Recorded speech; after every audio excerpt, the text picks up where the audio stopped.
Langsung aja. Ada dua kelompok yang akan maju. Silahkan eh, dipresentasikan untuk kelompok 6 dulu ya. Oke,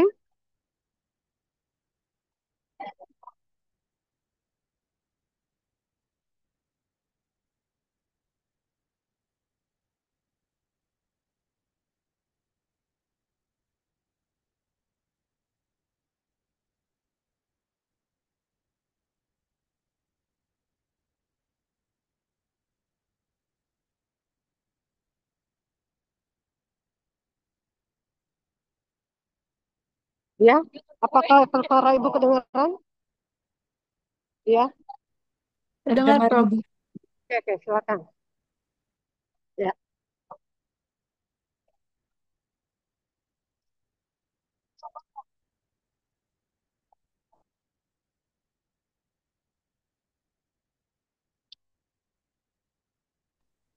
Baik, Assalamualaikum warahmatullahi wabarakatuh. Selamat siang dan selamat siang. Dari Ibu Terkait, berikut adalah presentasi kelompok 6 menganalisis resiko daerah untuk merancang pengendalian keputusan, juga risiko nasionalisasi dan demokrasi. Yang di slide berikut untuk yang ada SNPO dan ada dan juga rasa ada.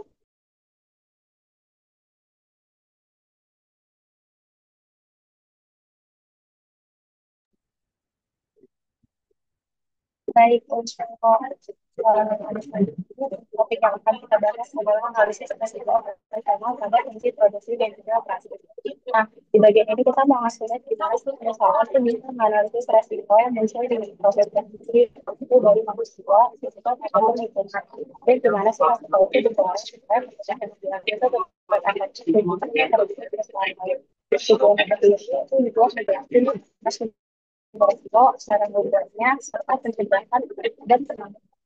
Jadi bukan cuma dari sekarang tapi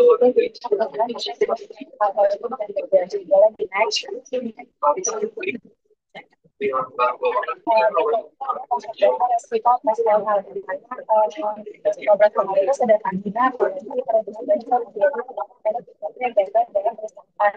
obat itu sederhana bisa dari jangka ataupun kayak dan kita kondisi ekonomi kompleks dan sekarang juga dan juga ya dia bisa ada ataupun makanya dua cara presiden pertama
Oke, selanjutnya pada slide ini kita membahas tentang faktor-faktor yang menyebabkan risiko operasional dalam suatu perusahaan. Secara umum, penyebab risiko operasional dibagi menjadi dua jenis, yaitu internal dan eksternal. Pertama, faktor internal adalah risiko yang berasal dari dalam perusahaan itu sendiri. Biasanya disebabkan oleh kegagalan sistem, kesalahan manusia atau human error, SOP yang lemah, atau teknologi internal yang belum memadai. Nah, contohnya itu kalau misalkan mesin produksi rusak karena kurang perawatan, atau karyawan yang salah input data karena kelelahan. Nah, itu termasuk risiko internal.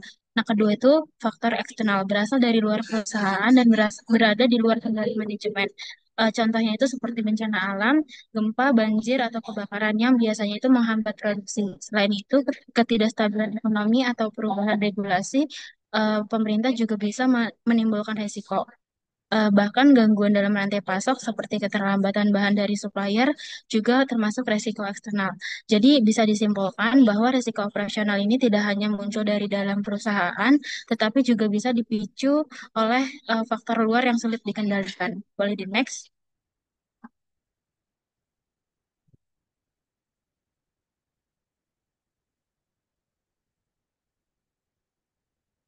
Nah, di sini ada hubungan risiko operasional dengan pengambilan keputusan. Kita bisa melihat bagaimana analisis risiko operasional berperan penting dalam pengambilan keputusan manajerial. Ketika manajer melakukan analisis risiko, mereka mendapatkan informasi yang objektif tentang potensi masalah yang mungkin muncul dalam proses produksi atau operasional.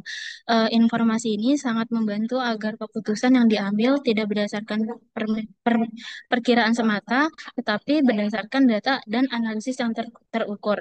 Selain itu, keputusan yang berbasis pada risiko akan membuat proses pengambilan keputusan menjadi lebih rasional dan juga terukur. Artinya, manajer bisa menilai mana opsi terbaik dengan mempertimbangkan kemungkinan kerugian dan peluang keberhasilan. Dan yang terakhir, analisis risiko membantu manajer memilih alternatif yang terbaik, yaitu keputusan yang bisa menekan potensi risiko seminimal mungkin, tetapi juga menjaga efisiensi dan produktivitas perusahaan. Dengan kata lain, manajemen bisa menghindari kesalahan besar sambil tetap menjaga kinerja operasional tetap optimal. Boleh next?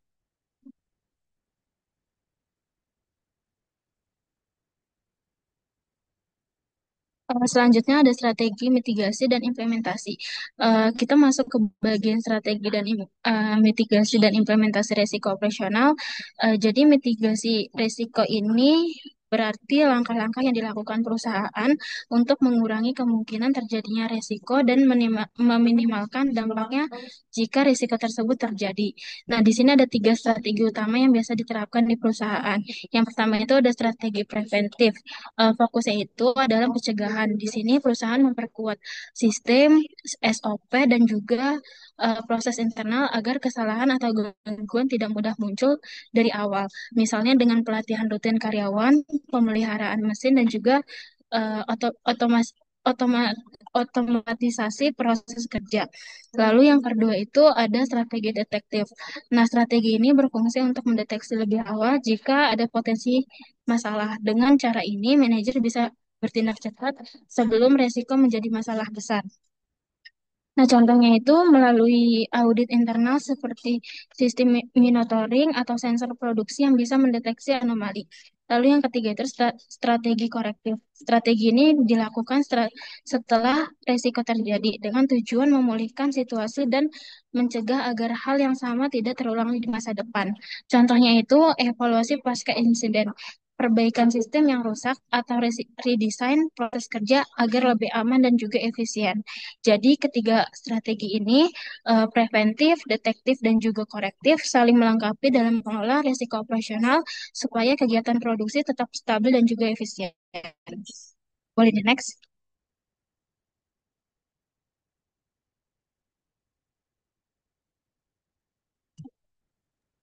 Oke, selanjutnya ada dampak risiko produksi, di mana di sini ada beberapa risiko yang disebabkan pada risiko produksi sendiri. Yang pertama yaitu adanya keterlambatan produksi akibat gangguan mesin, di mana akibatnya ini bisa barang tidak sesuai tepat waktu dan juga pengiriman ke pelanggan ini akan jadi tertunda. Yang kedua yaitu produk cacat atau kualitas menurun. Jika gagal kontrol kualitas, hal ini dapat membuat konsumen kecewa karena produk tidak sesuai dengan standar. Yang ketiga yaitu biaya operasional meningkat karena downtime, remak produk, dan juga overtime. Di mana di sini biaya tambahan ini dapat menekan keuntungan perusahaan dan mengakibatkan kerugian. Terus yang keempat yaitu ada kerusakan kepercayaan konsumen atau reputasi perusahaan akibat gangguan kualitas atau pengiriman, di mana dalam jangka panjang perusahaan akan semakin turun dan juga pelanggan bisa pindah ke kompetitor. Selanjutnya ada pengukuran risiko, di mana di sini ada langkah-langkah yang ditunjukkan untuk pengukuran risiko menggunakan risk matrix.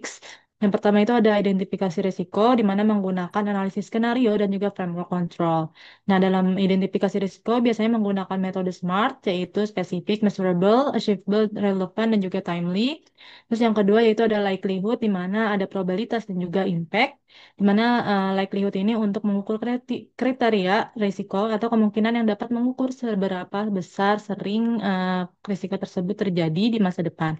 Terus yang kedua yaitu ada impact-nya, di mana untuk menghitung seberapa besar risiko ini dapat benar-benar terjadi yang dapat menggagalkan sasaran yang telah ditetapkan dengan menetapkan skala tersebut. Yang ketiga yaitu dengan risk matrix, di mana di sini visualisasi risiko berdasarkan warna hijau, kuning, merah untuk memprioritaskan tindakan, di mana kalau merah itu sangat urgent, kuning itu dapat urgent, dan kalau hijau itu aman atau bisa ditunda terlebih dahulu. Terus yang terakhir itu ada indikator pengukuran KIR atau Key Risk Indicator, di mana pengukuran ini seperti downtime mesin, defect rate, dan juga biaya kerugian seperti metrik awal pemantauan. Selanjutnya di sini ada contoh, misal pada PT Cahaya Mekanindo Perkasa, di mana di sini pengukuran pemetaan risiko matriksnya. Yang pertama itu ada identifikasi menggunakan metode inspeksi lapangan dan juga analisis, yang mana risiko utamanya ini ada di bahan baku telat, mesin CNC rusak, dan juga defect tinggi dan juga kecelakaan pada saat pekerjaan. Terus yang kedua itu menggunakan skala risiko atau matriks 5x5, di mana likelihood, frekuensi, dan juga impact ini berwarna hijau dan juga warna merah. Terus juga di sini ada kita membuat pemetaan risiko itu sendiri. Terus yang keempat itu ada mitigasi risiko, di mana kalau yang merah ini nunjukin bahwa sensor otomatis pelatihan K3 dan supplier cadangan itu sangat diperlukan. Terus kalau warna orange itu perawatan rutin itu sangat diperlukan juga. Juga kalau warna kuningnya itu dia ada untuk pelatihan dan juga QC tambahan. Yang kelima yaitu ada evaluasi berkala, di mana melakukan review tiap 6 bulan sekali dan juga cek aktivitas dan juga risiko terbaru. Selanjutnya akan dilanjutkan oleh rekan saya.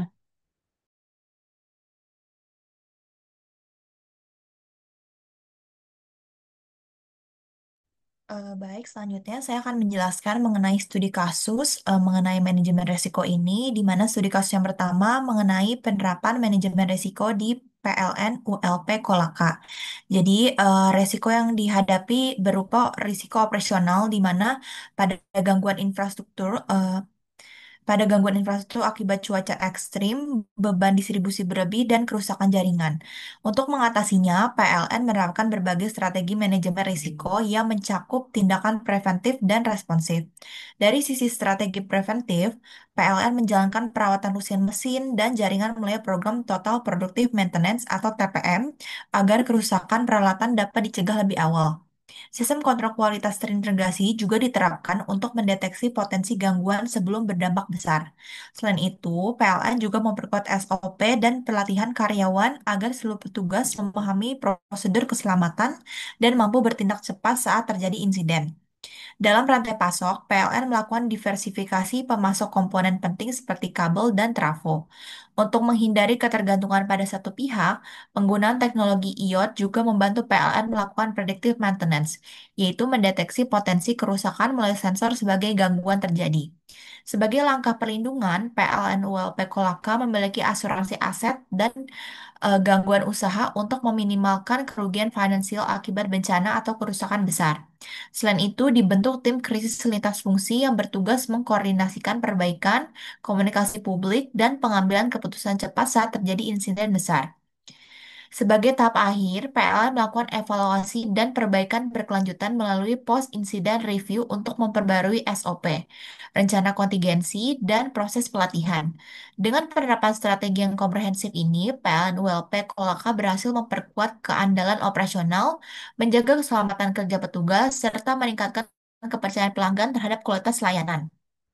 Dari studi kasus PLN ULP Kolaka, kita dapat mengambil pembelajaran bahwa pengelolaan risiko dalam sektor kelistrikan harus dilakukan secara komprehensif dan berkesinambungan, karena melibatkan akses aspek teknis, manajerial, keselamatan kerja, dan pelayanan publik. Boleh dilanjut studi kasus yang berikutnya.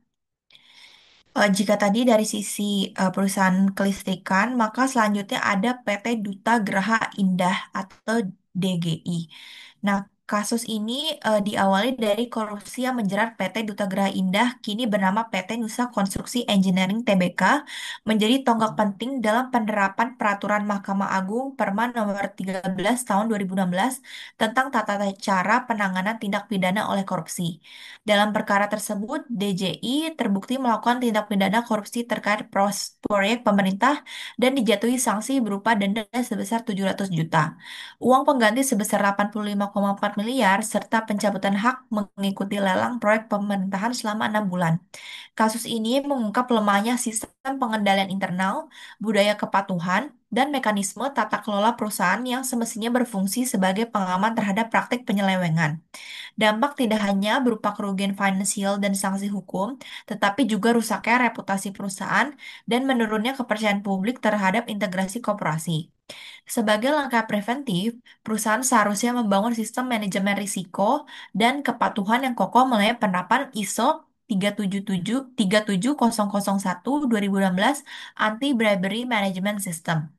Standar ini menuntut perusahaan untuk memetakan area rawan suap, menegakkan integrasi pimpinan, dan menumbuhkan budaya anti suap di seluruh jenjang organisasi.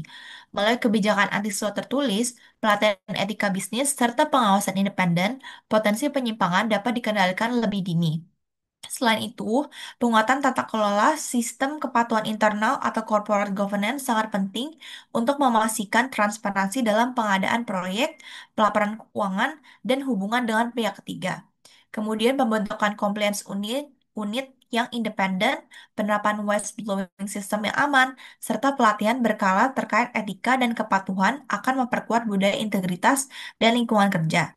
Di sisi lain, pemanfaatan teknologi seperti sistem e-procurement dan digitalisasi proses kontrak dapat meningkatkan akuntabilitas dan mengurangi risiko kolusi di operasional. Adapun dari sisi responsif, DGI seharusnya menerapkan ISO 31000/2018 tentang manajemen risiko sebagai kerangka mitigasi pasca insiden untuk menilai dampak hukum, finansial, dan reputasi secara sistematis. Standar ini membantu perusahaan dapat mengidentifikasi risiko residual, menentukan prioritas mitigasi, serta memperkuat mekanisme pengawasan dan audit internal. Selain itu, penerapan ISO 19600/2014 Compliance Management System akan memastikan perusahaan mematuhi seluruh peraturan hukum dan etika bisnis melalui kebijakan kepatuhan yang terukur, audit berkala, dan dokumentasi hasil tindak lanjut. Kasus DJI ini memberikan pembelajaran penting bahwa penerapan manajemen risiko dan kepatuhan hukum bukan sekedar formalitas, melainkan fondasi keberlanjutan bisnis. Penerapan dari standar internasional seperti ISO 37001, ISO 3100, dan ISO 19600 membentuk sistem yang saling melengkapi dalam mencegah, mengelola, dan menindaklanjuti risiko integras koperasi. Melalui tata kelola yang baik, transparansi, dan budaya anti fraud yang kuat, perusahaan dapat menjaga stabilitas operasional, reputasi, serta kepercayaan pemangku kepentingan. Dari kasus-kasus ini bisa ditegaskan bahwa korporasi bukan hanya entitas bisnis yang mengejar keuntungan, tetapi juga subjek hukum yang wajib menjunjung tinggi prinsip etika dan tanggung jawab sosial dalam setiap aktivitasnya. Eh, Selanjutnya.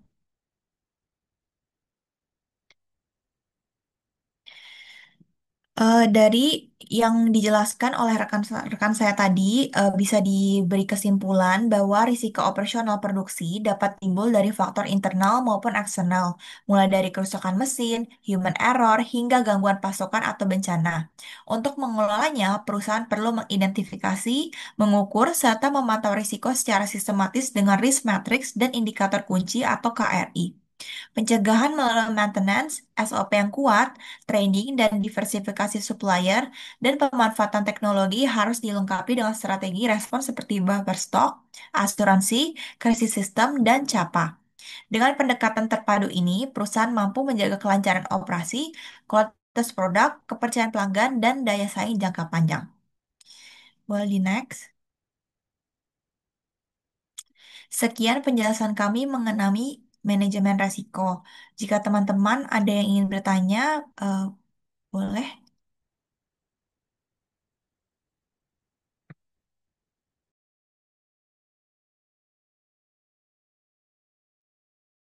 sama dua kelompok yang maju. Jadi boleh bertanya. Kemudian dicatat dulu ya. Sampai diskusi. Kelompok dua silakan. Ya, paham ya? Paham nggak? Baik, Prof. Kemudian, itu.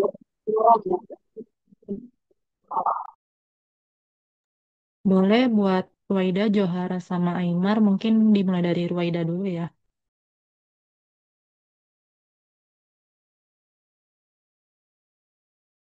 Baik, izin bertanya, em, bagaimana peran manusia dalam meminimalkan resiko yang disebabkan oleh sistem atau proses internal? Oke, Ruwaida. Makasih. Boleh di next. Oke, baik. Terima kasih kesempatannya kelompok 6 mau tanya. Jadi kan salah satu penyebab utama risiko operasional itu kan human error. Tapi di sisi lain manusia itu juga paling bisa beradaptasi. Jadi menurut kalian gimana caranya organisasi bisa mengubah faktor manusia dari sumber risiko jadi pelindung risiko? Terima kasih. Oke, Johara. Boleh lebih lanjut? Oke, sebelumnya terima kasih ya kelompok 6 atas penjelasannya. Nah, pertanyaan dari saya pada studi kasus tadi dari PT Duta Graha itu kan PT Duta Graha Indah itu kan menyoroti resiko dari korupsi. Nah, solusi yang ditawarkan adalah penerapan ISO yaitu seperti anti suap, lalu juga manajemen resiko. Nah, menurut kalian sebenarnya lebih ke arah pendapat aja sih dari opini kelompok kalian. Seberapa efektif sih standar ISO tersebut jika tidak didukung oleh budaya anti suap yang kuat dari pimpinan dan karyawan? Terima kasih. Baik, karena sudah ada 3 pertanyaan, mungkin dilanjutkan ke kelompok selanjutnya dulu yang presentasi, baru nanti akan dijawab. Terima kasih.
Ya, Assalamualaikum warahmatullahi wabarakatuh.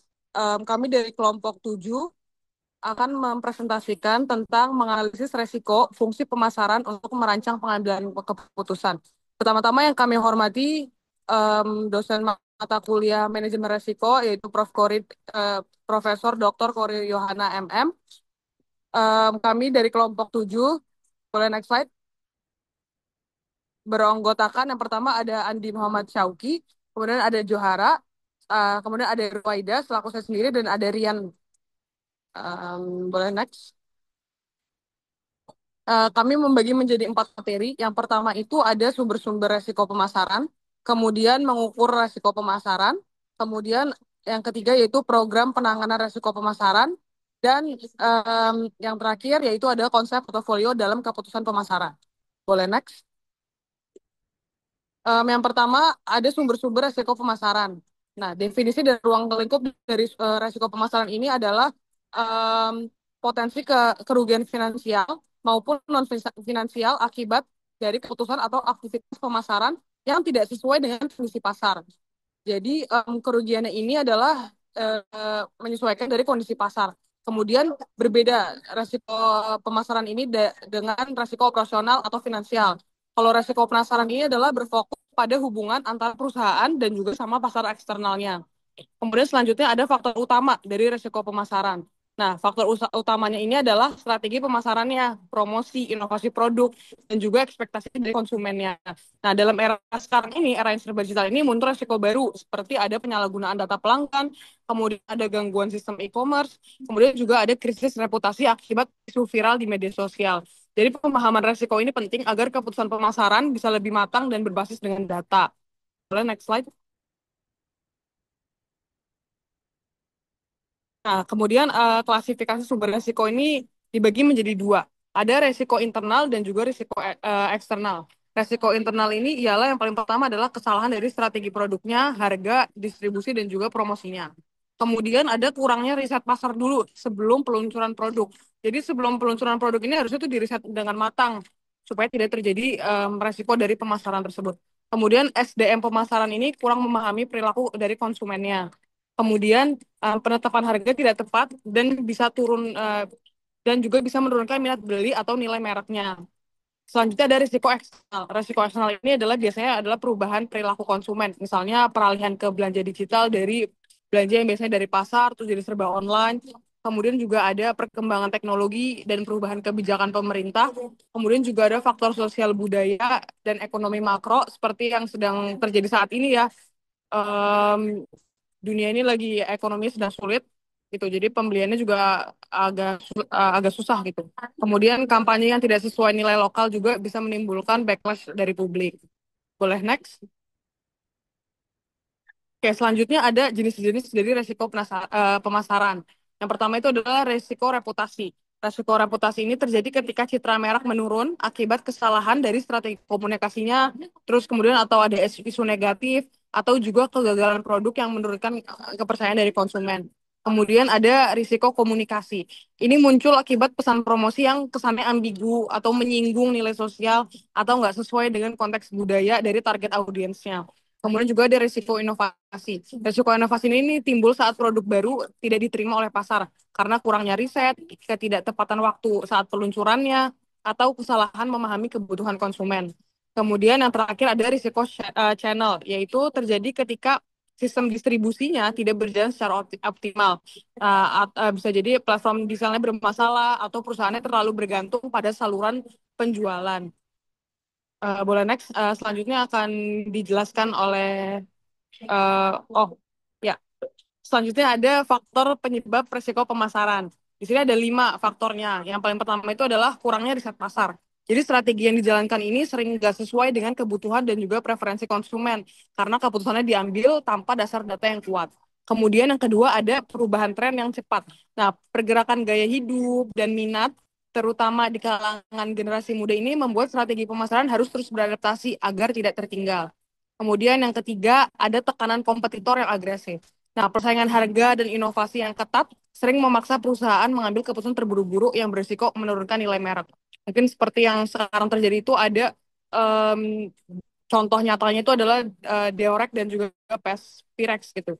Jadi Pespirex itu bahkan sampai udah bangkrut, udah nggak menjual di Indonesia karena kalah sama produksinya dari Deorex. Jadi itu bisa menjadi contoh dari resiko pemasaran ya. Kemudian yang keempat juga ada keterbatasan SDM pemasaran, yaitu kurangnya kemampuan dalam analisis data, kreativitas konten, juga komunikasi digital yang dapat menyebabkan strategi pemasaran ini nggak efektif. Kemudian selanjutnya ada yang terakhir ada perubahan kebijakan dan juga kondisi ekonomi. Nah, regulasi baru serta fluktuasi ekonomi ini dapat mempengaruhi daya beli konsumen dan arah strategi pemasaran perusahaan. Next. Oke, selanjutnya akan dijelaskan oleh rekan saya, Ogi.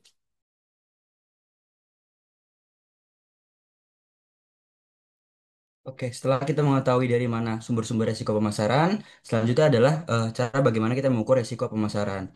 Jadi, tahapan ini merupakan tahapan yang krusial dan tujuannya juga sangat jelas agar kita sebagai manajer tahu risiko mana yang harus ditangani lebih dahulu. Nah, secara pengertian, proses ini dilakukan secara sistematis untuk menilai dua hal utama, yaitu seberapa besar kemungkinan sebuah risiko terjadi dan seberapa besar dampak yang akan ditimbulkan.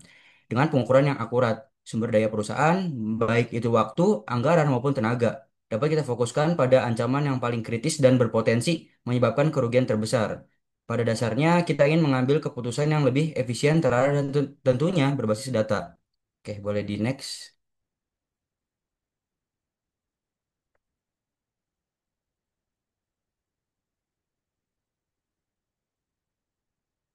Oke,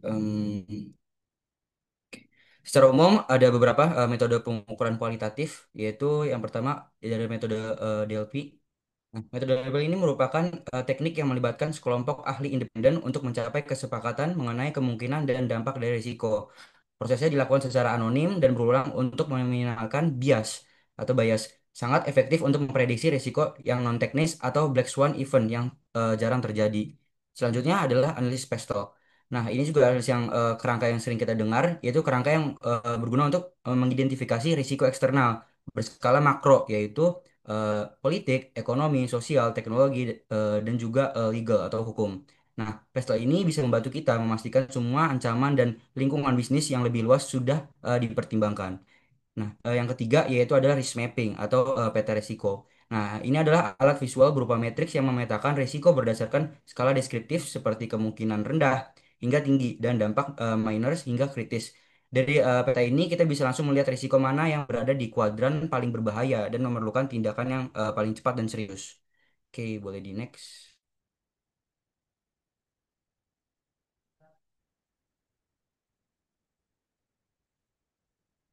Oke, selanjutnya adalah metode kuantitatif. Berbeda nih dengan kualitatif sebelumnya. Metode ini menggunakan pendekatan yang statistik dan juga matematis, memberikan nilai angka yang jelas pada risiko.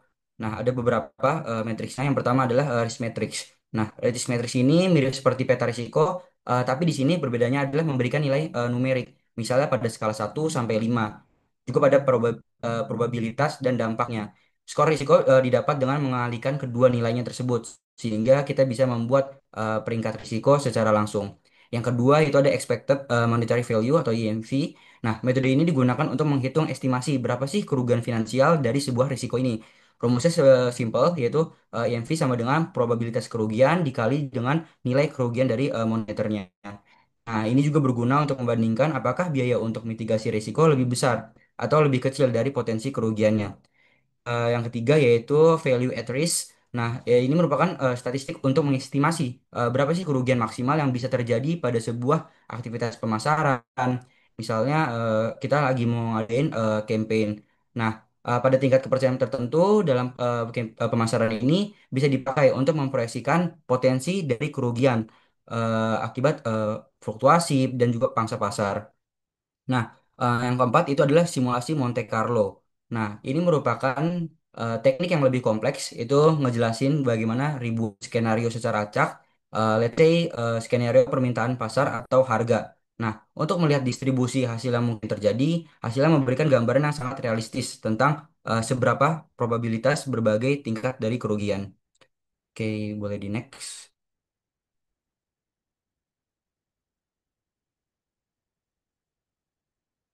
Oke, selanjutnya di sini ada indikator risk pemasaran atau key risk indicator. Nah, em, key risk indicator ini merupakan metrik yaitu kinerja yang berfungsi sebagai sistem peringatan dini atau bisa dikenal istilah juga early warning system.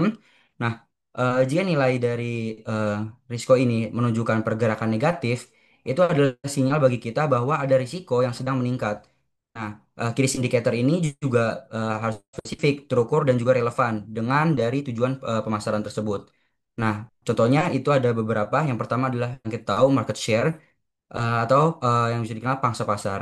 Nah, jadi penurunan pangsa pasar adalah indikator jelas adanya risiko persaingan dari kompetitor ataupun risiko strategis. Yang kedua adalah revenue dip.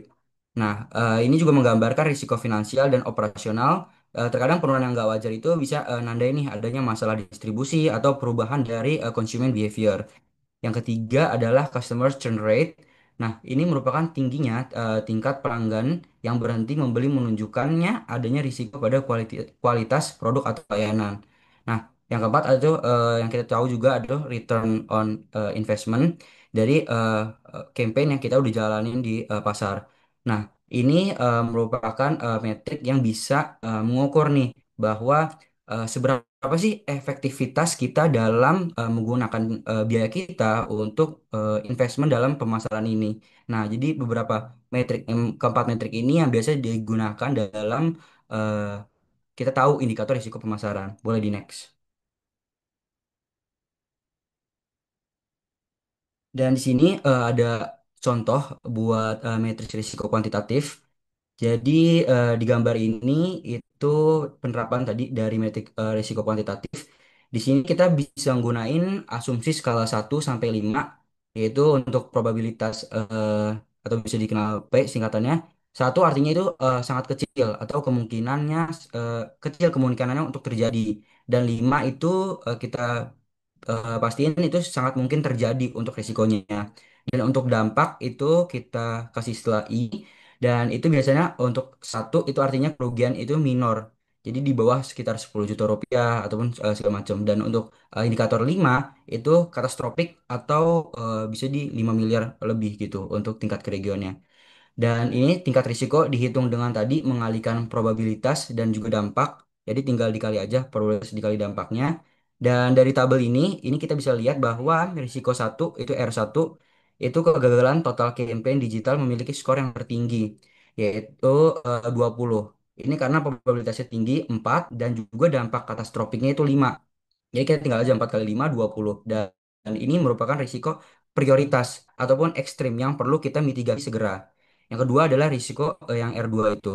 Eh, itu adalah perubahan harga pesaing. Ini memiliki skor sekitar 15, masuk prioritas yang cukup tinggi.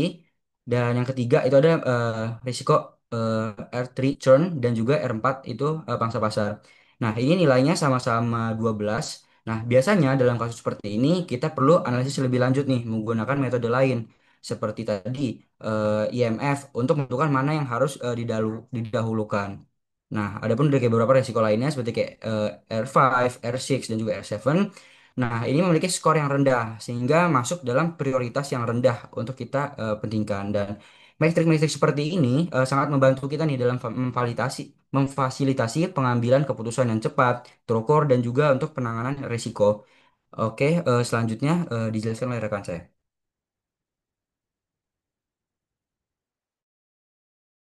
Oke, selanjutnya bagian ini program penanganan risiko pemasaran. Ini tuh ngebahas soal gimana perusahaan mengelola risiko dalam kegiatan pemasaran. Jadi program penanganan risiko pemasaran ini tuh seperti panduan langkah-langkah yang terencana, tujuannya untuk mengenalkan, menganalisis, dan mengontrol ancaman yang bisa mengganggu efektivitas strategi promosi, distribusi, sampai loyalitas pelanggan. Jadi, agar pemasaran tetap berjalan dengan lancar dan hasilnya bisa diukur dengan baik. Nah, kalau dijelasin secara simpel, jadi ada 3 tujuan di program ini. Jadi, yang pertama tuh memastikan kegiatan pemasaran tetap efektif dan efisien, jadi tidak boros waktu, tenaga, atau biaya. Lalu yang kedua, bisa mengelola risiko yang datang dari dalam, seperti kesalahan strategi promosi atau SDM yang belum optimal, dan juga dari luar, seperti perubahan tren atau persaingan yang makin ketat. Lalu yang ketiga, menjaga agar bisnis tetap stabil, tidak goyah walaupun pasar lagi berubah cepat. Sebagai contoh, di sini ada kafe selaras di Samarinda pernah menghadapi risiko seperti perubahan tren konsumsi dan keterbatasan dana promosi. Solusinya, mereka beralih ke digital marketing, aktif di sosial media, dan memberikan pelatihan ke karyawan supaya bisa adaptif sama perubahan pasar. Jadi, poin pentingnya di sini program manajemen risiko itu bukan cuma untuk menghindari kerugian, tetapi juga alat untuk berinovasi dan tetap relevan di tengah perubahan pasar. Next. Nah, selanjutnya di sini ada strategi umum manajemen risiko dalam fungsi pemasaran. Nah, yang pertama di sini ada risk avoidance atau penghindaran risiko. Ini strategi di mana perusahaan memilih untuk tidak mengambil langkah yang terlalu berisiko. Misalnya, di sini Roti Bakar 77 memilih untuk tidak memakai jasa oven eksternal karena biayanya terlalu mahal. Nah, mereka lebih memilih merawat alatnya sendiri supaya lebih efisien dan lebih aman. Nah, ini cocok banget untuk bisnis yang modalnya terbatas dan harus hemat sumber daya. Lalu yang kedua, ada risk reduction, yaitu pengurangan risiko. Nah, kalau yang ini fokusnya untuk mengurangi kemungkinan risiko yang terjadi. Misalnya roti bakal 77 tuh rutin mengecek mesin agar tidak rusak. Jadi produksi tetap jalan dan tidak menimbulkan biaya dadakan. Dalam konteks pemasaran, biasanya berarti melakukan uji coba produk dulu sebelum launching besar-besaran atau pakai kombinasi promosi offline dan online agar tidak bergantung pada satu channel saja. Lalu yang ketiga, ada risk transfer atau sharing. Nah, ini tuh perusahaan berbagi risiko sama pihak lain, misalnya pakai asuransi untuk event ya Pak atau event marketing. Jadi kalau ada acara batal, kerugian bisa ditanggung bersama. Bisa juga kerjasama dengan influencer atau distributor supaya biaya promosi dan risiko kegagalan tidak ditanggung sendiri. Lalu yang terakhir ada risk retention atau penahanan risiko. Strategi ini tuh diterapkan kalau risikonya masih bisa ditoleransi. Jadi perusahaan memilih untuk menanggung sendiri karena biaya untuk mindahin risikonya, misalnya lewat asuransi, justru lebih mahal. Roti Bakar 77 tuh contohnya juga kayak gini. Mereka nanggung risiko mesin rusak karena biayanya masih kecil daripada premi asuransi. Selanjutnya, next. Nah, selanjutnya di sini ada langkah praktis dalam penanganan risiko pemasaran. Langkah pertama adalah uji coba produk atau pilot project. Ini tujuannya untuk mencari tahu respon pasar sebelum produk benar-benar diluncurin besar-besaran. Misalnya Telkomsel waktu awal berdiri, mereka uji coba terlebih dahulu jaringan GSM di Batam dan Bintan sebelum resmi operasi nasional. Hasil uji coba itu yang bikin mereka yakin untuk lanjut dan akhirnya sukses. Bahkan sekarang Telkomsel juga melakukan hal yang sama untuk layanan 5G, diuji dulu di beberapa kota sebelum launching nasional. Lalu langkah yang kedua, penerapan asuransi dalam event marketing. Nah, kadang acara promosi besar kayak konser atau pameran tuh bisa aja gagal karena faktor tidak terduga seperti cuaca atau kecelakaan. Nah, asuransi bisa bantu mengurangi beban dan kerugian finansialnya. Contohnya, Allianz waktu jadi partner resmi ASEAN para Games 2018, mereka memberikan perlindungan buat ribuan peserta dan panitia, jadi risiko keuangan bisa dialihkan ke pihak asuransi. Lalu langkah yang ketiga, diversifikasi strategi promosi. Itu gabungan promosi offline dan online. Contohnya Erigo. Nah, awalnya mereka promosi lewat bazar dan pameran, tapi kemudian akhirnya mereka aktif di media sosial dan e-commerce. Nah, hasilnya brandnya makin besar sampai bisa tampil di New York Fashion Week. Lalu langkah yang keempat yaitu pemantauan media sosial untuk mencegah krisis reputasi. Perusahaan sekarang harus siap banget sama risiko viral negatif, seperti kasus Igar Indonesia waktu mereka sempat dikritik publik gara-gara surat ke YouTuber, tapi mereka langsung tanggap, minta maaf terbuka, dan memberikan diskon untuk para pelanggannya. Langkah cepat itulah yang membantu mereka memulihkan citra brand. Lalu yang terakhir itu penerapan CRM, Customer Relationship Management, yaitu tujuannya untuk menjaga hubungan sama pelanggan supaya tetap loyal. Misalnya PT Pos Indonesia yang rutin kontak pelanggan, kasih promo, dan bikin sistem keanggotaan khusus agar pelanggan tetap pakai jasa mereka. Jadi lewat CRM, risiko kehilangan pelanggan bisa diminimalisir. Next.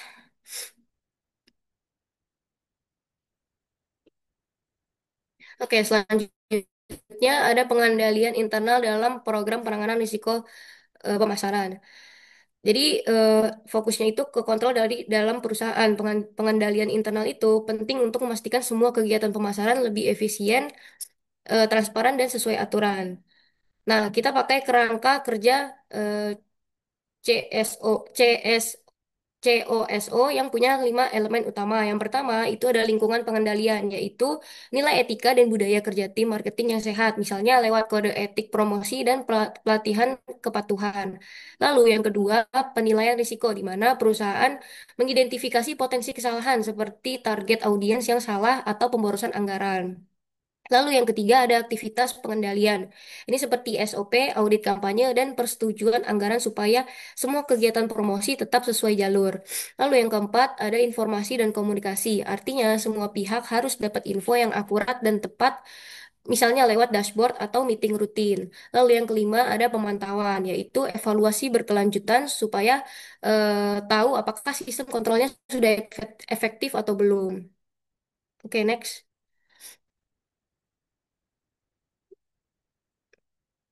Nah, selanjutnya ada implementasi pengendalian internal. Di sini ada SOP pemasaran. Dengan SOP, semua proses promosi jadi terarah dan tidak tumpang tindih kerjanya. Misalnya toko Mutiara Permai Lungkung, mereka menggabungkan SOP sama digital marketing dan hasilnya produktivitas meningkat. Lalu yang kedua, budget approval, yaitu sistem untuk mengecek dan menyetujui supaya anggaran anggaran promosi supaya tidak boros. PT Penerbit Erlangga misalnya, mereka memakai sistem anggaran untuk memastikan pengeluaran promosi efisien dan akuntabel. Lalu ada quality control kreatif. Ini untuk menjaga supaya konten iklan dan promosi tetap sesuai standar perusahaan, baik dari sisi visual maupun pesan. Lalu selanjutnya ada prinsip eh, GCG, Good Corporate Governance, dan tata kelola data. Juga penting supaya kegiatan promosi lebih transparan dan aman dari sisi privasi pelanggan. Jadi tidak cuma untuk patuh peraturan, tapi juga bikin pelanggan makin percaya sama brand. Lalu selanjutnya, next. Di sini, ya next, sorry. Oke, next. Jadi tadi ada internal, sekarang ada eksternal dari program penanganan risiko pemasaran ini. Nah, ini tuh ancaman dari luar, contohnya tuh fluktuasi pasar, keterlambatan pasokan, atau perubahan regulasi. Konsepnya adalah biar perusahaan bisa tetap stabil walau kondisi di luar berubah-ubah. Caranya, yang pertama itu melewat diversifikasi mitra dan kontrak pasokan. Contohnya Roti Bakar 77 dan Vido Dido, mereka punya kontrak jangka panjang dan beberapa pemasok agar tidak tergantung sama satu pihak. Lalu yang kedua, kolaborasi dengan influencer untuk mengurangi risiko komunikasi negatif dan meningkatkan jangkauan pasar. Contohnya, Morphe Coffee yang collab sama micro influencer untuk membangun citra positif mereka. Lalu yang ketiga ada kemitraan kontraktual atau sistem MLM. Jadi hubungan kerjasama antara perusahaan dan mitra diatur secara legal. Ini penting untuk memastikan distribusi produk tetap terkontrol dan transparan. Lalu yang terakhir penyesuaian terhadap pasar dan konsumen. Contohnya perusahaan jasa yang ngatur harga sesuai kondisi pasar dan daya beli konsumen. Ini penting agar tetap kompetitif dan tidak kehilangan pelanggan. Oke, next.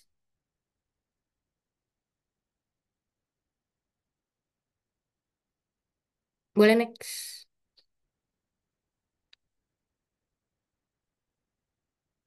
Oke, Topik selanjutnya akan selanjutnya, dijelaskan.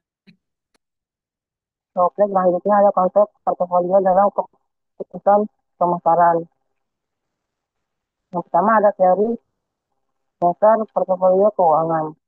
Di bagian ketiga itu diversifikasi, yaitu menggabungkan aset-aset yang berbeda, misalnya saham, obligasi, dalam suatu portofolio untuk mengurangi risiko tidak otomatis seperti posisi pada satu aset.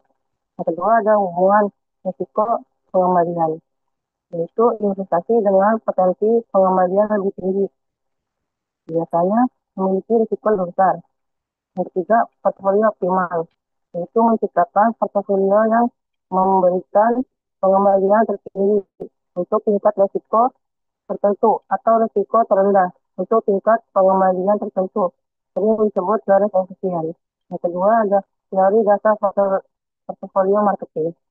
Di bagian ini juga ada diversifikasi produk atau layanan, yaitu dilakukan ketika sebuah perusahaan tidak hanya menjual satu jenis produk, tapi memiliki berbagai produk atau layanan yang menargetkan segmen pasar berbeda, siklus hidup produk berbeda, atau tingkat risiko yang berbeda. Yang selanjutnya ada alokasi sumber daya. Diterapkan ketika perusahaan mengalokasikan anggaran pemasaran ke berbagai kampanye untuk produk yang berbeda. Beberapa mungkin merupakan produk yang sedang berkembang dengan risiko tinggi, namun potensi pengembalian tinggi, sementara yang lain adalah produk penghasil uang yang stabil dengan risiko rendah dan pengembalian stabil. Selanjutnya ada manajemen risiko pemasaran.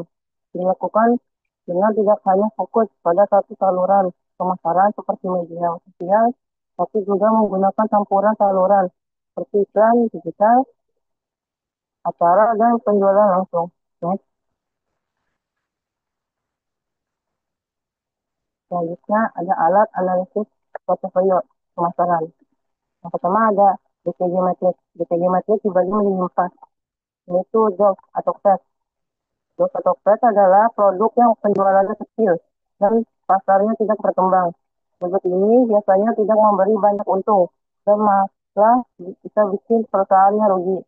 Jadi sering diputuskan untuk dihentikan atau dijual. Contohnya, produk printer Samsung termasuk kategori ini karena penjualannya rendah. Samsung bahkan sudah menjual divisi printernya ke HP. Yang kedua ada Tesco. Tesco adalah produk yang beras, tapi pasarnya sudah tidak berkembang lagi. Kalau begitu, produk ini tetap memberikan keuntungan stabil dan tidak dan bisa membantu membiayai produk lain. Contohnya produk rumah tangga Samsung seperti kulkas dan mesin cuci termasuk kategori ini karena selalu laku di pasar meski pertumbuhannya tidak besar. Ketiga ada SAR. SAR adalah penjualan tinggi dan pasarnya sedang berkembang pesat. Produk ini memberikan banyak keuntungan, tapi juga butuh biaya besar supaya tetap unggul di pasar. Contohnya Galaxy Smartphone termasuk kategori ini karena jadi produk andalan Samsung dengan penjualan tinggi dan terus berkembang. Yang keempat ada Infinix. Infinix ada di pasar yang tumbuh cepat, tapi penjualannya masih kecil. Produk ini bisa jadi sukses kalau dikembangkan lagi, tapi juga beresiko kalau tidak dikelola dengan baik. Contohnya smartphone Samsung masuk kategori ini karena asalnya menjanjikan, tapi penjualannya belum sebesar produk lagi. Next.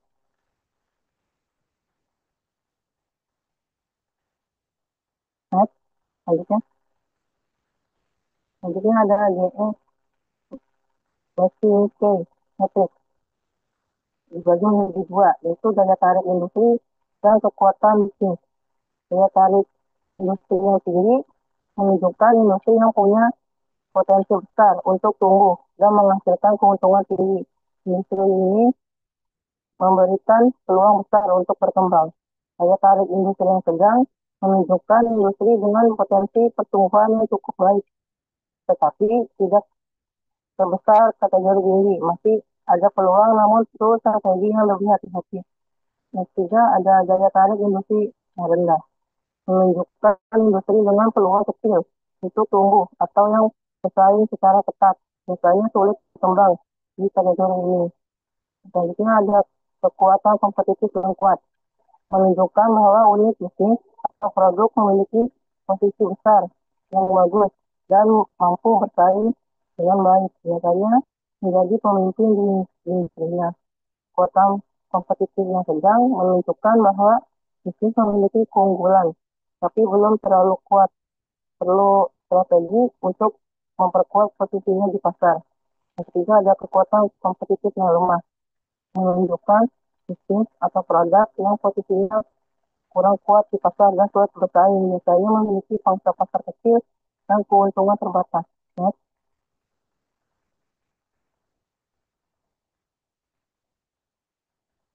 Selanjutnya ada Ansoff Matrix, yaitu dibagi menjadi 4. Yang pertama ada penerapan pasar, yaitu produk lama dan pasar lama. Strategi ini berfokus pada meningkatkan penjualan produk yang sudah ada di pasar yang sama. Tujuannya untuk memperbesar pendapatan. Contoh, Coca-Cola berusaha menjual banyak diet cola di Amerika. Yang kedua ada pengembangan produk, yaitu produk baru dan pasar lama. Strategi ini dilakukan dengan menciptakan produk baru untuk pelanggan yang sudah ada. Tujuannya ada perusahaan tetap relevan dengan kebutuhan pasar yang berubah. Contohnya Samsung meluncurkan dari ponsel Galaxy baru yang ditujukan untuk generasi tiga. Yang ketiga ada pengembangan pasar. Jadi yang kedua produk lama, produk pasar baru. Strategi ini digunakan ketika perusahaan membawa produk yang sudah ada ke wilayah atau segmen pasar baru. Contohnya Google memperluas bisnisnya ke pasar Tiongkok. Yang keempat ya diversifikasi produk baru.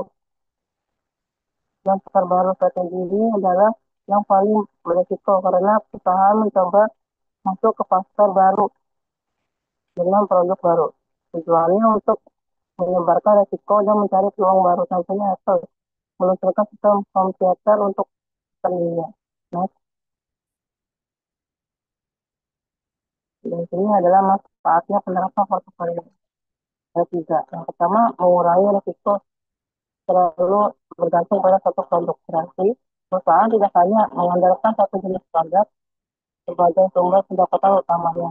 Dengan memiliki beberapa produk, perusahaan dapat tetap stabil meskipun salah satu produk mengalami penurunan penjualan. Yang kedua, membantu pengalokasian anggaran promosi. Berarti perusahaan dapat membagi dana promosi secara lebih efisien dengan dan dengan produk. Kita setiap produk dapat upaya pengadaan yang dan menentukan prioritas pengembangan produk. Berarti perusahaan dapat menilai pengembangannya lebih baik dalam baik untuk berkembang lebih baik secara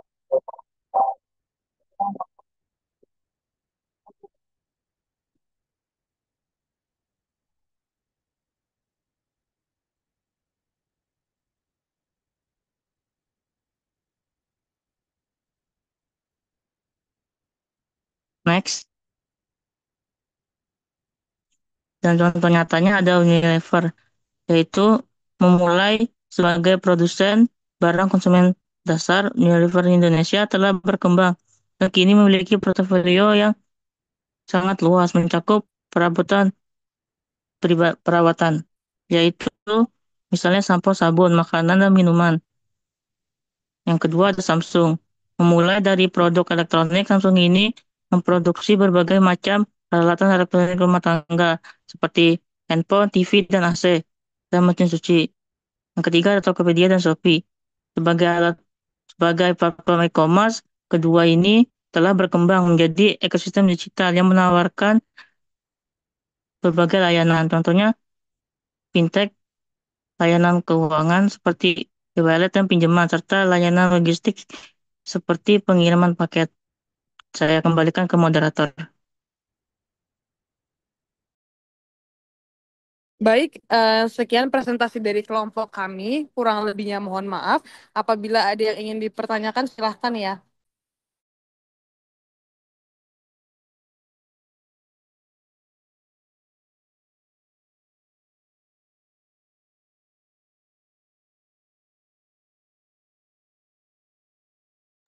Baik, silahkan untuk Kaisa Novira. Oke, terima kasih untuk kelompok 7 atas presentasinya dan juga kesempatan bertanyanya. Izin bertanya, dalam bagian pengendalian internal dan eksternal, kalian jelaskan bahwa sistem seperti SOP dan juga CRM bisa membantu menjaga stabilitas pemasaran. Tapi di sisi lain, kalian juga sebutkan kolaborasi dengan influencer sebagai bagian dari pengendalian eksternal. Bukankah itu justru membuka resiko baru seperti reputasi influencer yang berubah sewaktu-waktu? Itu aja, terima kasih.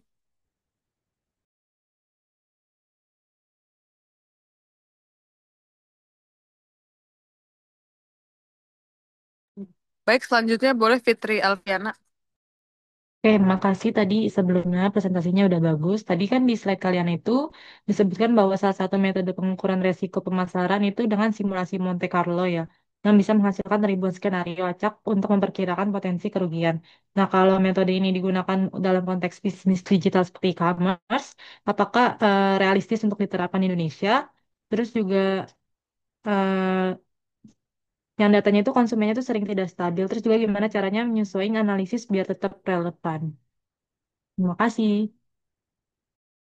Baik, terima kasih atas pertanyaannya Aisyah dan Fitri. Selanjutnya boleh Rahel.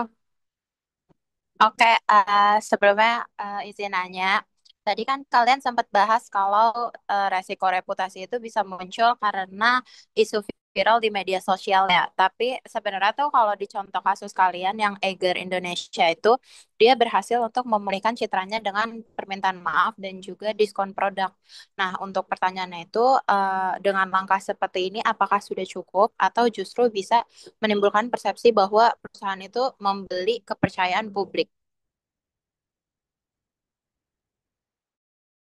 Baik, terima kasih Rachel. Aymar boleh? Baik, terima kasih kelompok 7 atas pemaparannya. Izin tanya, pada penjelasan materi tadi kan terdapat teori portofolio ke dalam konteks pemasaran dengan alat seperti contohnya tuh BCG Matrix dan Ansoff Matrix. Tapi jika perusahaan yang memiliki produk yang masuk ke dalam kategori DOC di BCG Matrix itu, apakah selalu harus dihentikan atau masih bisa diselamatkan seperti halnya solusi dengan strategi lain seperti market repositioning? Terima kasih.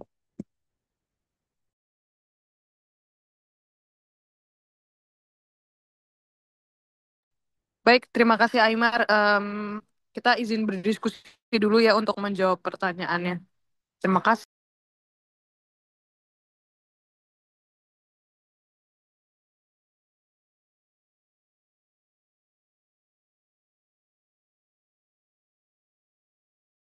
Baik, untuk kelompok 7 ya, masih diskusi. Kelompok 6 silakan bisa dijawab pertanyaan-pertanyaannya. Oke, sebelumnya ini dari kelompok 6 tadi Johara sempat nanya, jadi salah satu penyebab utama resiko operasional itu kan human error ya. Nah, tapi di sisi lain manusia juga yang paling bisa beradaptasi. Jadi menurut kalian gimana caranya organisasi bisa mengubah faktor manusia dari sumber resiko jadi pelindung resiko? Nah, untuk jawabannya menurut kelompok kami, cara organisasi itu bisa mengubah manusia dari sumber resiko jadi pelindungan resiko adalah dengan memberikan pelatihan yang berkelanjutan. Misalnya kayak membangun budaya kerja yang terbuka dan sadar resiko, terus juga serta mendorong karyawan untuk lebih proaktif. Jadi sekiranya karyawan tuh cuman bukan dianggap penyebab kalau misalnya nanti ada kesalahan, tapi juga jadi bagian penting misal untuk mencegah dan juga menanggulangi resiko. Nah, jadi dengan cara itu tuh sebenarnya manusia bisa jadi faktor pelindung yang justru memperkuat sistem perusahaan. Apakah cukup menjawab, Johara? Sudah terjawab, Rachel. Terima kasih. Oke, sama-sama. Mungkin tambahkan yaitu Selanjutnya saya komunikasi. izin menjawab. Nah, Komunikasi itu sangat penting. Jadi tadi energi udah oke. Tapi itu tambahkan bahwa komunikasi itu juga sangat penting. Jadi kalau ada sesuatu, maka harus perlu komunikasi yang sangat penting. Sehingga tidak terjadi masalah. Oke, lanjut. Oke, selanjutnya saya izin menjawab pertanyaan dari Rulaida. Tadi itu pertanyaannya eh, bagaimana bagaimana eh, ba- bagaimana peran manusia dalam meminimalisirkan risiko yang disebabkan oleh sistem atau proses internal. Oke, tadi kan salah satu si resiko ini itu kan dalam internal ya. Nah, terus juga buat peran manusia itu bisa dengan melakukan training, di mana sebagai salah satu pencegahan juga, terus juga adanya pelatihan yang lebih spesifik dan juga melakukan sertifikasi seperti misal tadi di PT Cahaya Mekanindo Perkasa, itu kan ada pelatihan K3 untuk keselamatan dan kesehatan kerja dan juga pelatihan dan QC tambahan sebagai strategi mitigasi. Nah, terus juga di di studi kasus PLN ini ada juga pelatihan keselamatan dan juga sertifikasi sebagai salah satu solusi preventif. Kira-kira seperti itu, Ruwaida. Apakah menjawab pertanyaannya?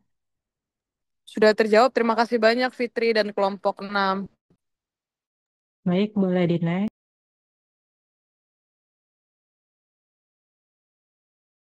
Baik, sebelumnya saya izin menjawab pertanyaan dari Aymar mengenai pertanyaannya pada studi kasus PT Duta Geraha Indah menyoroti risiko korupsi.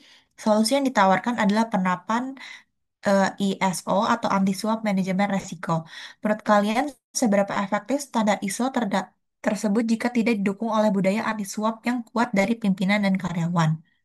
Berdasarkan penjelasan kami kelompok 6 serta analisis kami, menurut slide studi kasus PT Duta Geraha Indah, solusi preventif yang ditawarkan adalah penerapan ISO 37001-2016 anti suap mengenai secara eksplisit dinyatakan bahwa penerapan ICO itu mencakup integritas pimpinan dan budaya anti suap. Dengan demikian, berdasarkan materi ini, standar ICO dan budaya anti suap dari pimpinan bukanlah dua hal yang terpisah, melainkan bagian dari satu paket solusi preventif yang sama. Terima kasih. Apakah menjawab, Aymar?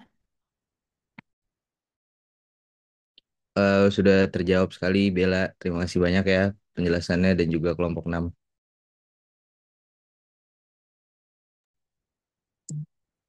Oke, baik. Selanjutnya saya izin jawab pertanyaan dari Xiaoki yang dari chat. Jadi, cara paling efektif untuk memitigasi human error yang disebabkan oleh emosi, tekanan waktu, atau bias pribadi saat membuat keputusan penting adalah dengan menggunakan pendekatan berbasis data dan juga analisis resiko. Artinya, setiap keputusan sebaiknya didukung oleh fakta, bukti, dan juga hitungan yang objektif, bukan hanya berdasarkan perasaan atau pengalaman pribadi saja. Selain itu, penting juga untuk melibatkan lebih dari satu orang dalam proses pengambilan keputusan, seperti melakukan diskusi atau meminta pendapat tim agar pandangan yang muncul tidak agar pandangan yang muncul lebih beragam dan tidak terjebak pada bias individu. Manajemen waktu juga berperan besar dengan cara menghindari dengan cara membuat keputusan tergesa-gesa dengan menyusun jadwal evaluasi dan juga prioritas yang jelas. Terakhir, melatih kesadaran diri dan atau self awareness sangat penting agar seseorang bisa mengenali saat emosinya sedang mempengaruhi cara berpikirnya. Dengan menggunakan data, kolaborasi, pengelolaan waktu, dan juga pengendalian emosi, keputusan diambil akan menjadi lebih rasional, terukur, dan juga minim kesalahan. Apakah menjawab, Syauki? Baik, terjawab. Terima kasih, Ica. Baik, sama-sama.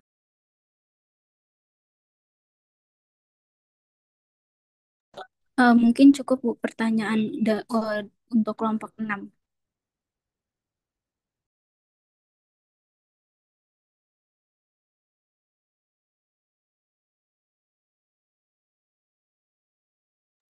Baik, mungkin saya izin melanjutkan untuk menjawab pertanyaan kelompok 7.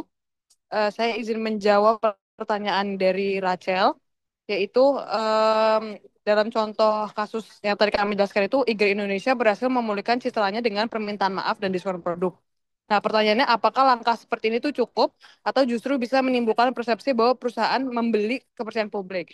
Nah, jawabannya ini ialah sebenarnya langkah seperti diskon dan permintaan maaf ini tuh adalah tactical response, yaitu bagian dari risk handling jangka pendek.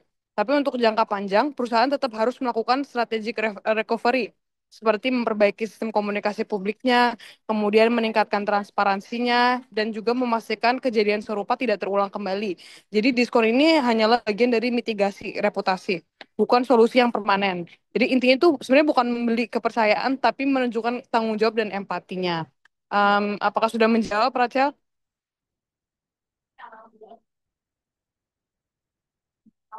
Sudah, makasih banyak. Baik, terima kasih. Oke, selanjutnya pertanyaan dari Aisyah Novira. Jadi tadi tuh tentang SOP CRM kan bisa membantu menjaga stabilitas pemasaran, tetapi kita menyebutkan juga kolaborasi dengan influencer sebagai pengandalian eksternal. Jadi, apakah influencer itu bisa membuka risiko baru? Karena kan influencer itu bisa berubah sewaktu-waktu. Nah, jawabannya itu benar banget. Kerjasama influencer itu memang punya dua sisi. Di satu sisi, mereka bisa bantu untuk meningkatkan awareness dan bikin kampanye terasa lebih personal. Tapi di sisi lain, reputasi mereka bisa berubah dan menjadi bumerang untuk brand. Nah, karena itu di bagian pengendalian eksternal tadi sudah saya jelaskan, perusahaan harus punya sistem kontrak dan pemantauan yang jelas. Sebelum kerjasama, perusahaan wajib untuk screening terlebih dahulu, seperti cek rekam jejak, gaya komunikasi, dan citra public influencer itu. Lalu di kontraknya juga biasanya ada morality clause, yaitu jika nanti si influencer kena kasus atau melanggar etika, kerjasamanya bisa langsung dihentikan tanpa merugikan perusahaan. Nah, selain itu, perusahaan juga bisa menyebar risiko dengan tidak cuma mengandalkan satu influencer saja, tetapi pakai beberapa influencer yang punya audiens loyal dan relevan. Jadi kalau salah satu bermasalah, kampanye tidak langsung jatuh. Jadi bukan soal menghindari influencer, tetapi bagaimana caranya brand mengatur kolaborasinya agar tetap aman, transparan, dan sejalan dengan nilai brand yang ada. Gitu, apakah sudah terjawab, Aisyah Novira?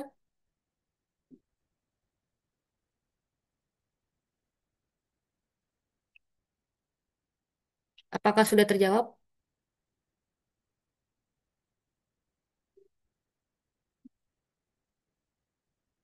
Wah, sepertinya Aisyah Novira sedang sholat. Oh, boleh di next saja. Terima kasih. Ya, oke, saya akan jawab pertanyaannya Aymar, yaitu apakah produk dok di BCG Matrix harus dihentikan atau bisa diselamatkan dengan strategi lain seperti market response positioning. Jawabannya dari kelompok kami adalah perdebatan ini di dunia sering menjadi risiko pemasaran. Dan tidak semua produk dok harus dilakukan dan langsung dihentikan. Kadang, kalau produk tersebut masih punya nilai strategis, misalnya punya brand heritage kuat atau bisa mendukung produk lain, perusahaan bisa melakukan repositioning. Contohnya, produk vintage atau retro sering dihidupkan kembali dengan sentuhan baru. Jadi, keputusan untuk menghentikan atau mempertahankan produk harus dilihat dari analisis risiko dan potensi kontribusi jangka panjang, bukan cuma angka penjualannya saja. Apakah sudah terjawab, Pak Imar? Ya, sudah terjawab Rian. Terima kasih banyak Rian dan juga kelompok 7. Terima kasih. Selanjutnya saya akan jawab pertanyaan dari Fitri. Untuk pertanyaannya, tadi dijelasin simulasi Monte Carlo dan untuk kalau misalnya ada skenario konteks bisnis digital seperti dalam lingkup e-commerce, apakah ya simulasi ini realistis untuk diterapkan di Indonesia yang data konsumennya sering enggak stabil dan gimana sih cara nyesuaiin analisisnya biar tetap relevan? Nah, jadi betul sebetulnya. Jadi SMC atau simulasi Monte Carlo ini itu dia realistis dan juga relevan untuk diterapkan di bisnis e-commerce. Dan karena dia nggak stabil itu, justru simulasi ini relevan.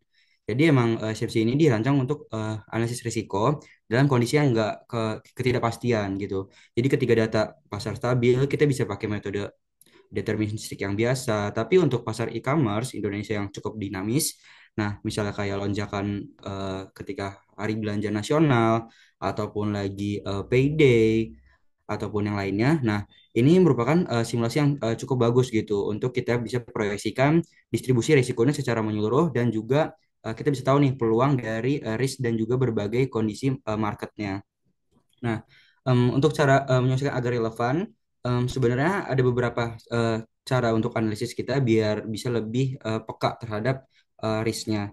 Yang pertama itu kita lebih ngeliatin kepada metrik atau variabel yang volatif. Dan ini kita bisa ngeliatin metrik seperti berapa sih jumlah conversion rate harian ataupun jumlah volatilitas kayak cost acquisition customer, kayak biaya akuisisi pelanggan, nggak cuma dari rata-rata penjualan. Kita juga bisa gunain distribusi yang tepat. Jadi kayak kita coba hindarin asumsi data yang mengikuti kurva normal, tapi guna ini distribusi yang probabilitas yang cocok untuk ketika data ada ekstrim ataupun lonjak-lonjakan seperti tadi log normal untuk nilai pesanan yang ketika tinggi atau distribusi di CRID, model resiko black swan seperti krisis reputasi mendadak. Dan yang ketiga itu tadi juga sempat dijelasin di slide, itu kita bisa guna ini key risk indicator. Nah, tadi ada beberapa juga key risk indicator itu seperti churn rate ataupun return on investment, dan ini juga bisa jadi sebagai pemicu. Jadi jika risk indicatornya ini buruk, itu kita bisa langsung jalan ini simulasi Monte Carlo untuk proyeksiin berapa kerugian finansial maksimal ataupun bisa dilihat value at risk yang bisa terjadi sehingga keputusan mitigasi ini bisa cepat diambil. Dan konklusinya itu ya, SMC ini emang berikan kita gambaran realistis tentang peluang kerugian dalam berbagai kondisi pasar yang sangat penting di pasar digital, khususnya itu di e-commerce market. Apakah udah terjawab, Fitri? Jawab, Ogi, terima kasih. Sama-sama. Baik, kalau gitu cukup sekian presentasi dan juga tanya jawab dari kelompok 7. Terima kasih.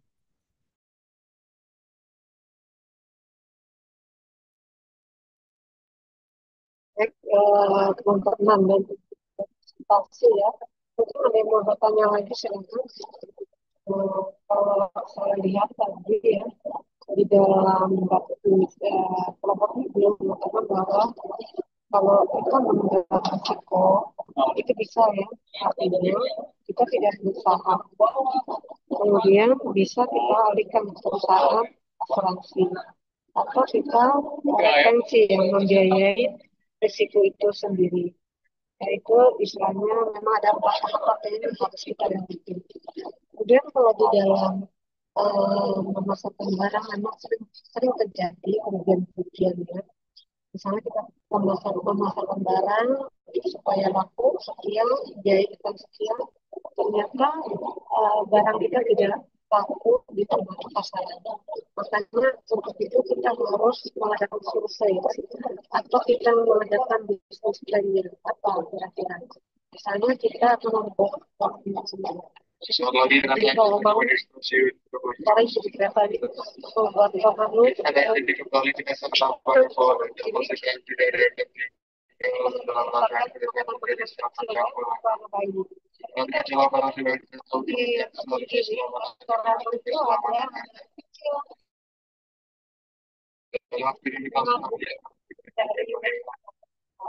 Jadi tidak semua pendatang yang dari sebelah timur.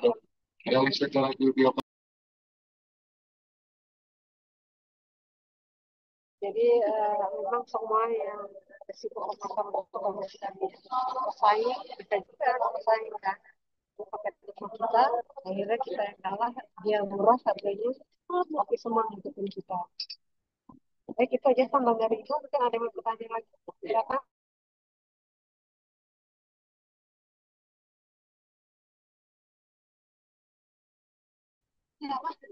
Silakan.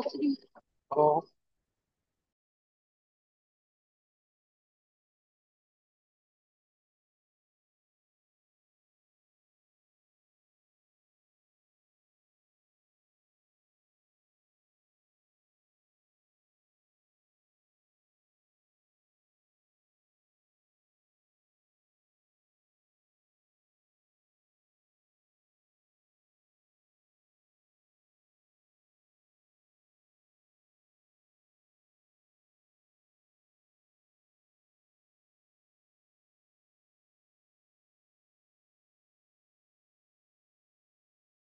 Ada yang mau bertanya lagi, silakan. sudah cukup sepertinya, Bu.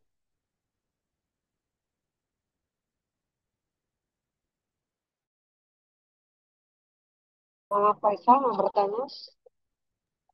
Ya, Ibu, sudah cukup.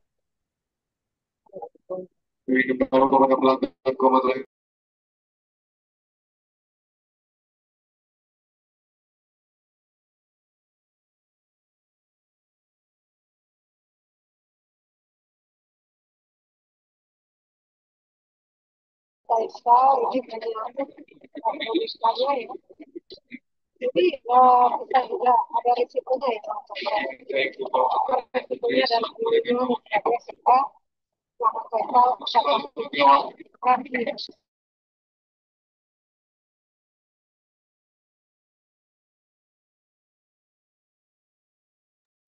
Yang mana Ibu? Suaranya kurang jelas. Dan yang terakhir kita akhiri. Kita tidak melihat atau menjadi korban pelecehan seksual untuk segala korban. Kepada petugas kami